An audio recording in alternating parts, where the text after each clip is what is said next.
The Avengers radio series, a cultural phenomenon in South Africa back in the 1970s, South Africa was a country with no national television service.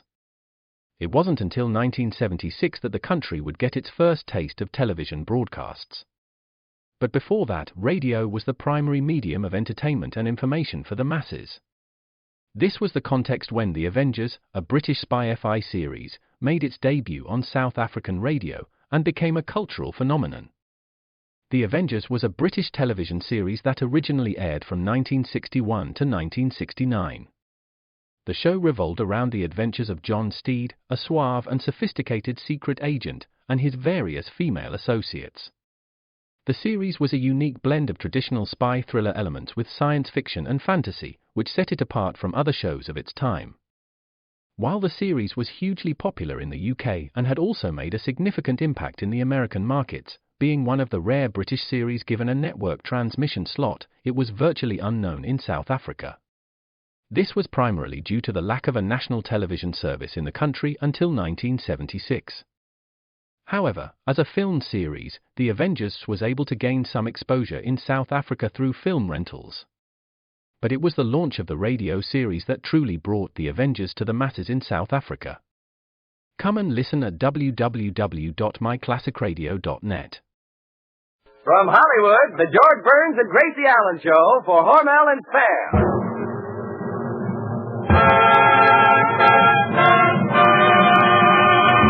Crazy people.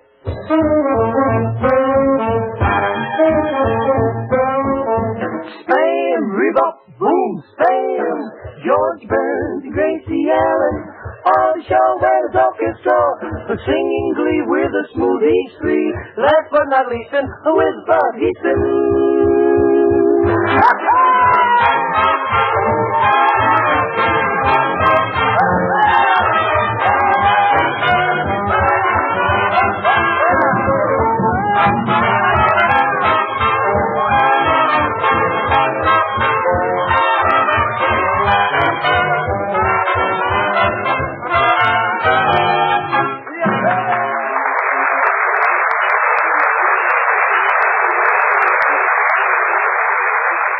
Another Monday night brings another Burns and Allen show to your house with this swell dinner suggestion that it's as snappy as a new fall hat.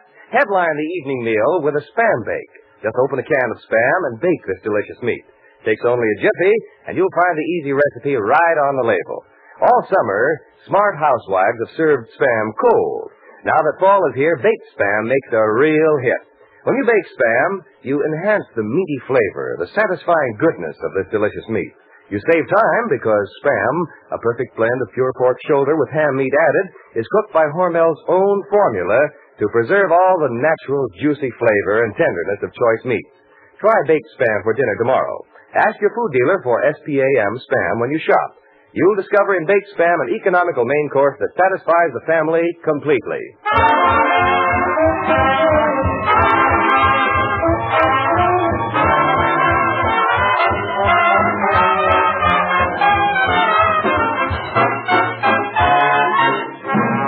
Don't look now, folks, but here they are, the two favorites of our Spam family, George and Gracie.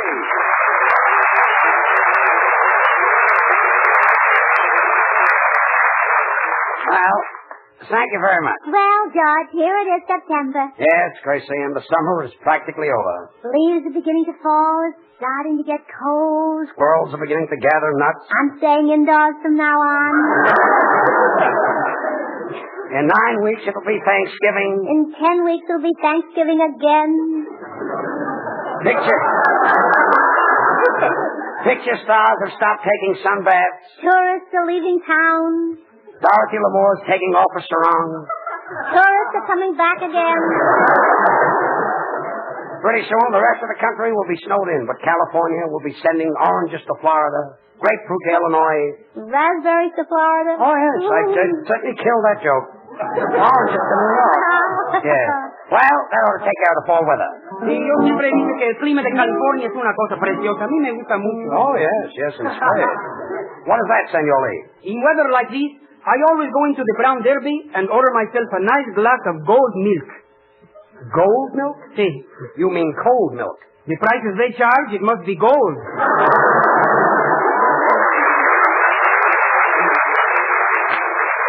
For your information, that milk traveled 3,000 miles to get here. So I had to pay the taxi fare? Well, this is fine. Now the Brown Derby will take my picture off the wall. Oh, they won't go back into the kitchen just for that. By the way, George, I saw Jack Benny and Mary Livingston at the Derby last week, and Jack invited me to sit down and have dinner. Really, Artie? Yeah, Mary ordered a steak, and I had a roast pheasant. What was Jack eating? His heart out. Stop kidding about Jack Benny being cheap. He worked very hard for his money. He's been on the radio for 10 years, and he finally came out on top. Yeah, by the handful. Well, now it's time for the smoothies. Charlie, Babs, and Little. Kids, what are you going to sing tonight? It's a song about two comedians talking to each other. What's the name of it? Trade wind. I don't get it. Oh, George, I knew I had something to tell you. Somebody suggested that with the fall programs coming back on the air, you should get the jump on everybody by getting a guest star. My dear Bud, whoever told you that could not have been listening to our program. The sponsor suggested it. And furthermore, Bud, the sponsor? Yeah, sponsor. It must be a mistake. See, all the programs I've been on, they brought in guest stars only when the program needed help. The weaker the program, the bigger the guest star they needed. The sponsor wants you to get Clark Gable. What does he want with Clark Gable? I can't understand that. You can't understand what, Judge? Gable is a movie actor. He's only been on the radio for about 4 times. I've been on the radio for 12 years. I can't understand that either. Guest star. Artie, do you think I need to get any help? All I know, George, is that for years my family would gather around the radio whenever you were on, and they would sit by that radio until the program was over. Thanks, Artie. And then they'd turn it on.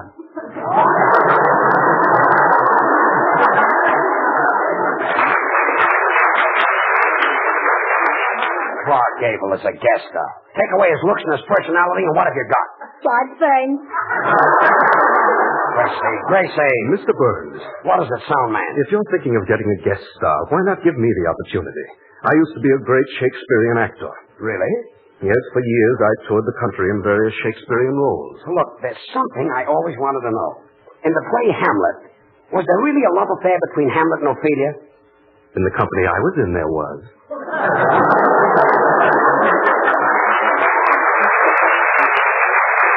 Well, anyway, I don't need a guest star. Sponsor or no sponsor. Hello? Spam I'm program. not getting a guest star. Who? I'm the boss of this program. And when I George. say something, I mean it. George. I wouldn't get a guest star if George. you paid me for a Hey, fortune. Whoopsie! Quiet with that Pupsy. The sponsor on the phone. The sponsor?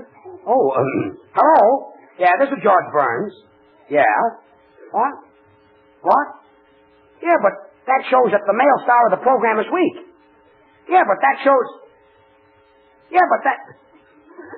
Yeah, but... Yeah, but... Sounds like yeah, but in Costello. Yeah, but... Well, all right, I'll get Clark Gable and Lionel Barrymore, but Ronald Coleman we don't need. Yeah, but... Yeah, but... Well, I don't know whether I can get them. They cost a lot of money.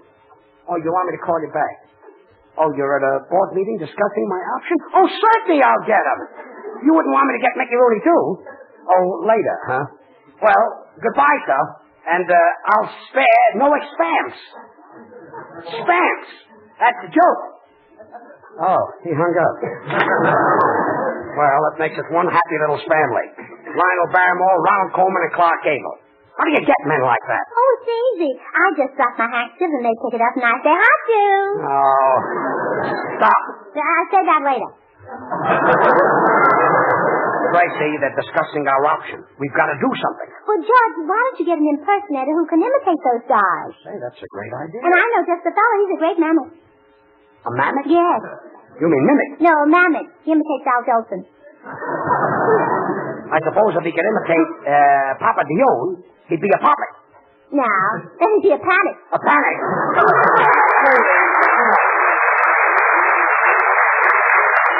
Gracie, you may not know it, but getting an impersonator was a great idea.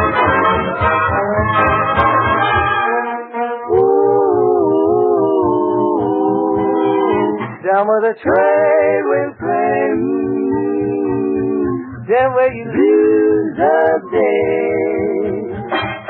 We found a new world where paradise starts. We traded hearts way down where the trade winds play. Music was everywhere. Rosary in her hair. Under a morning of silvery bells, we traded vows the night that I sailed away. Old trade winds, what a vow that lovers make. Old trade winds are the only made to break. When it is there again, I'll sail away again. Though I'm returning, it's not the same. She traded her name down with the trade wind play.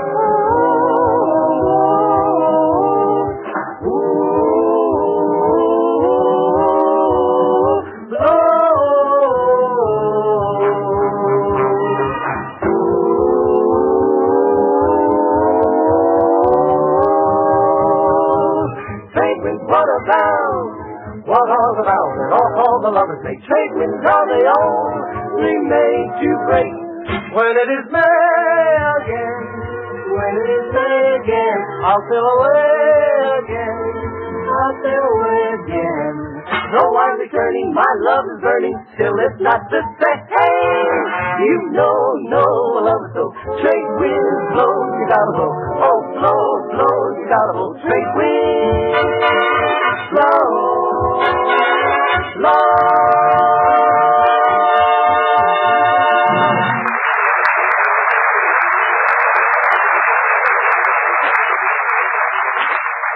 Now, Bud, we're all set. I just hired a great mimic. Oh, can he do Gable? He can do anybody. In fact, Gracie is downstairs now, and she's getting a script at Boomtown. Oh, George, I just got it. Here's the script. Did you get the radio sentence okay? Yes, except for a few minor changes. Good. Now, will everybody get around me, and I'll read the play. Now, the first scene takes place in a thriving oil town, and there's a lot of hustle and bustle. George, the censor says you can't say that on the radio. Say what? Bustle. All right, the bustle is out. Oh, where else can it be? Well, in this little town, there's an oil well right in the middle of the street. Now, some careless man leaves a few sacks of TNT lying at an angle. Can't do it. Why not? Got to leave out the sax angle. All right, somebody left some TNT. George, you're not going to say TNT. Why not? Brother, that's dynamite. Some careless man drops some match. Is that better? And sets the oil well on fire. And at that moment, the hero is entering the town saloon, and he's just about to step in. Can't do it. Can't do it. Can't mention step in. Well, I'm sorry. It was just a slip. Can't mention slip. Can't, huh? That comes under the ban. Underwear? Can't do it. Can't do what? Can't mention underwear. All right, forget the underwear. That's even worse. I suppose to do this play, I'll have to get an okay from the Secretary of the Interior. Can't do it. Can't do it. It's icky.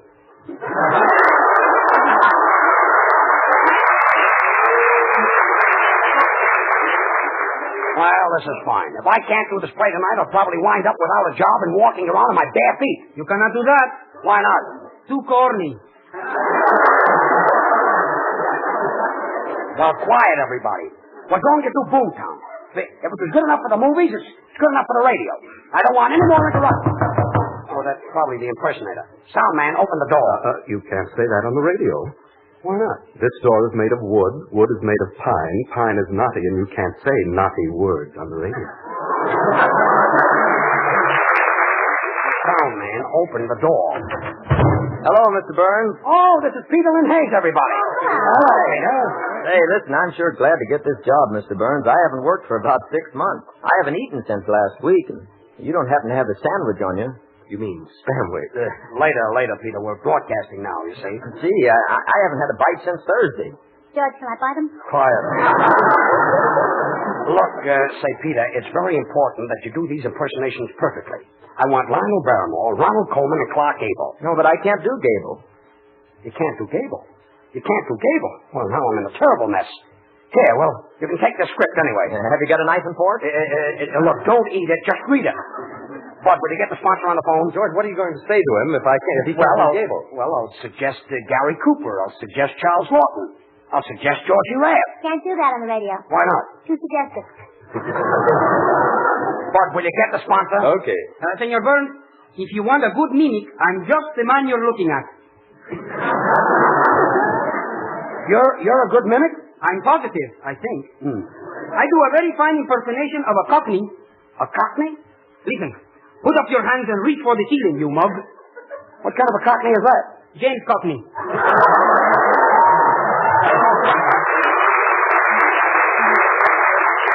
Oh, quiet. Here's the sponsor, George. I've got him on the phone. Oh, hello? Well, I finally did it. I got Ronald Coleman, I got Lionel Barrymore, and I got a big surprise for you. Instead of Gable, I got Charles Lawton and...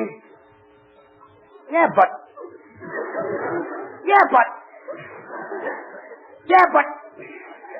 Oh, you're going back into the board meeting to discuss the option? Oh, sure, I'll get Gable for you.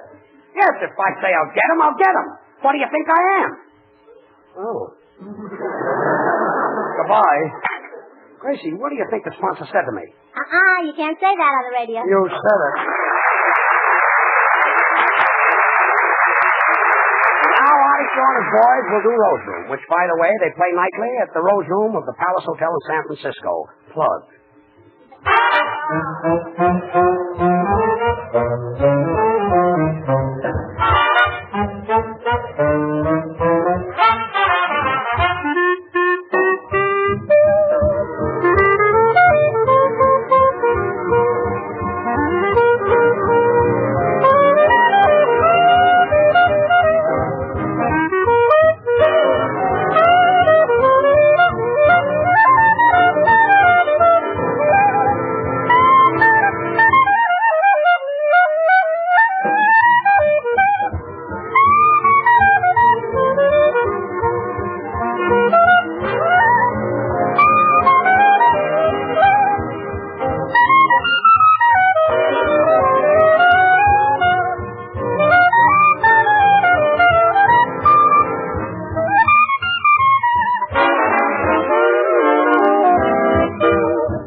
I know that, Gracie. But the sponsor wants Gable, and we haven't got Gable. But we've got Lionel Barrymore, so let's do Dr. Kildare. Yeah, but we've got to get Gable. And Gable was in Boomtown. All right, so let's make it Dr. Kildare goes to Boomtown. But that still doesn't give us Gable. Well, I've got an idea. Want to hear it? Yes, I'm all ears. Then you play Gable. Well, look at this. I'll hire a mimic, and he can imitate everybody except the one I want. Oh, that's nothing, George. Great things can't really be imitated. Now, take Spam. I got you into that nicely. Thank you very kindly. Cold or hot, Spam hits the spot is a phrase that fits Spam to a T. All summer long, millions have enjoyed Spam served cold. This delicious meat will continue as a mealtime mainstay served for lunch, just as it comes from the can, because it's all ready to eat.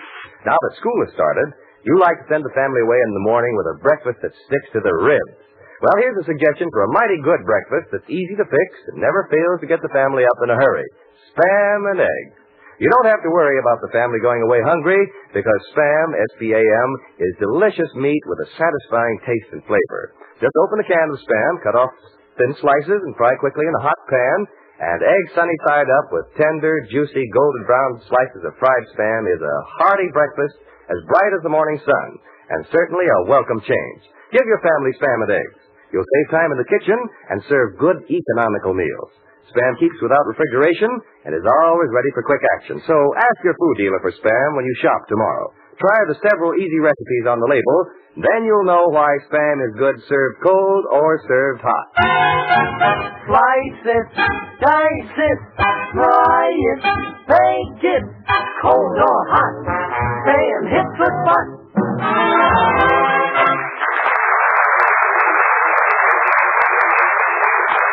Now for our play. Gracie, we haven't got Gable. Got it all fixed. Starring Lionel Barrymore, Rundle Coleman, and Clark Gable. Entitled It Can't Happen Here. George, that's not the name. The title is The Great Appendicitis Operation, or A Scar is Born. Star? Gracie, what about Gay? Leave it to me. Music.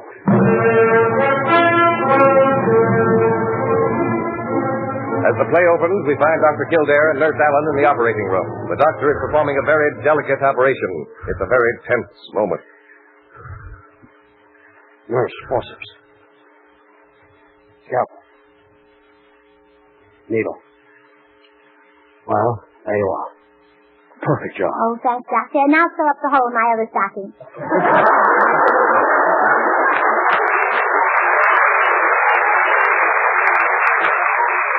Enough of that. Where's Dr. Lionel Barrymore? Quarreling with his brother John Barrymore about a face operation. Well, of course, there are two sides to everything. Except John's face. Nurse Allen, look, I've got my own troubles. Oh, please, Doctor, not so loud. You're disturbing the patient in 414. 414? Mm-hmm. What patient? The one who has a temperature of 109. A temperature of 109? Yes. How can he live? Oh, he gets an allowance from his boat. Temperature of 109 is very dangerous. What did you do with him? Well, I put him to bed with that patient who's got the chills. Well, I better go up and see him. Nobody's allowed in 414. Gracie, what about Abel Gay? I've got it all fixed. You have, huh? Look, here comes Dr. Lionel Barrymore. Well, I hope you got it fixed. Oh, hello, Dr. Lionel Barrymore. See here, son. Who said you knew anything about medicine? I left positive instructions that little Billy should be kept on a strict diet. And he's brought into surgery with a hamburger sandwich clutched in his hand. Well, I'm awfully sorry, Doctor. Well, you should be. So I placed this little tyke on the operating table, and I administered the anesthesia myself. And I stood there looking at him. I stood gazing at that poor face until those tired little eyes finally closed. Well, Doctor, what did you do? What do you think I did? I ate the hamburger. Still hungry, huh? You mean Spam burger. I wonder where I can find Dr. Ronald Coleman. Please, Doctor, you're disturbing the patient in 414. Who is that patient in 414? The one who's got appendicitis. Well, then I must operate. Oh, no, his wife won't let you. Why not? Well, she says she won't have anybody else opening her mail.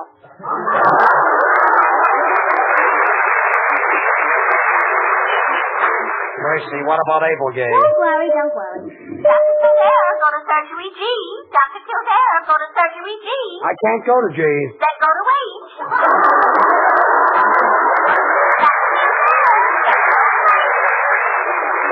What kind of a hospital is this anyway? Please, Doctor, you're disturbing the patient in 414. Will you forget that man in 414? Doctor, he's got chills. Does he shake all over? No, only in 414.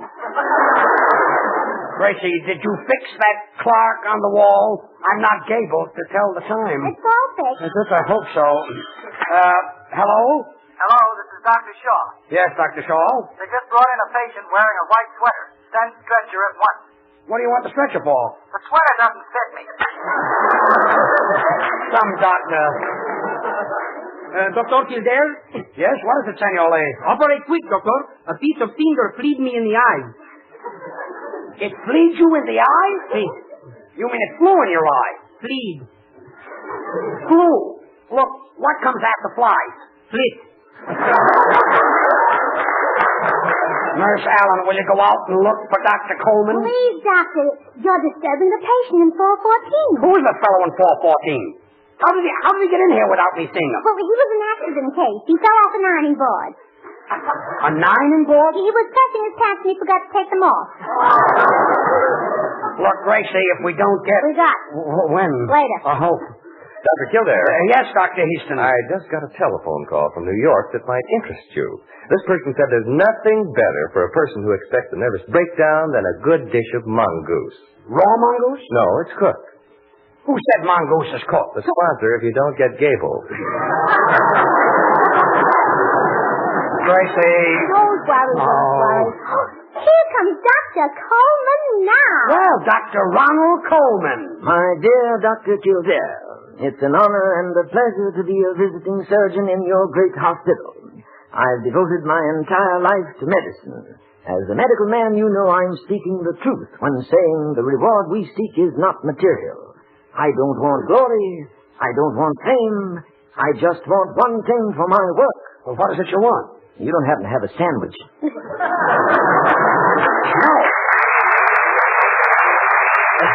You mean family. Quiet. This is going far enough. Oh, please, doctor. You're disturbing the patient in 414. Oh, stop with that 414. George, the sponsor is on the phone again. Oh, well, good night. Hello. I know. Yes, I know. Well, I tried and I did my best and... Give me that phone. Hello? This is Gracie Allen speaking. What? What? We haven't got Clark Gable. We haven't got Clark Gable. Who do you think that fellow is in 414? Well, that's all I want to know. On the new Joker show, Gracie will now sing Would You Be So Kindly? Sing it.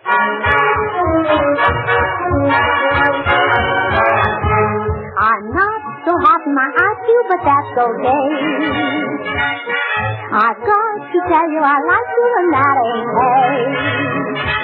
I'm not so bright, not so sharp, not so smooth in the sizzling phrases. And so I ask you in my curioso way, oh, would you be so kindly to treat me not so blindly? Or would you be so kindly if you please? Or would you be so sweetly to sweep me off my sweetly? I'm asking you discreetly on my knees.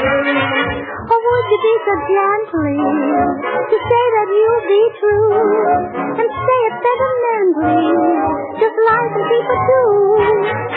Or would you be so sweetly to love me absolutely, because to put it brutally, I love you. Now, baby, would you be so kindly, so very, very kindly, to show me how to find me a little piece of mindly? Or would you be so kindly, if you please? Or would you be so goodly, wouldn't you, to treat me as you shouldly, shouldn't you? I'm so misunderstoodly. Why must you tease? Oh, come on, I'm waiting for an answer. Won't you be an angely and tell me I'm divine? I have a feeling strangely that you will soon be mine and bells will chime. Oh, don't be nanny-family. Let's raise a little family. 'Cause being like I am, I love you. I do, and I do mean you.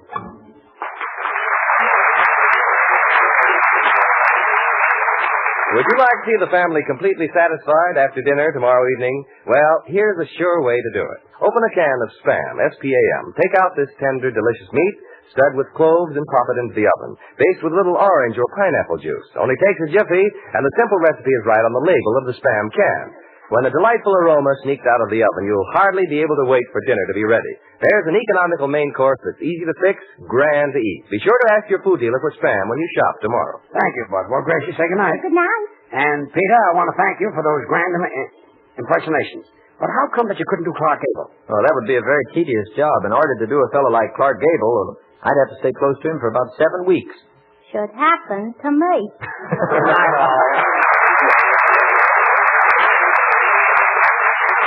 Be with us again next Monday night, same time, same station, for another George Burns and Gracie Allen show with Artie Shaw and his orchestra and the Smoothies. Until then, this is Bud Easton reminding you to remember that cold or hot, spam hits the spot. Have you tried Hormel chili con carne? You may think you don't like chili, but chili con carne, the way Hormel makes it, is different, and everybody likes it. Double your money back if you don't like it. Try Hormel chili con carne tomorrow. This is the National Broadcasting Company.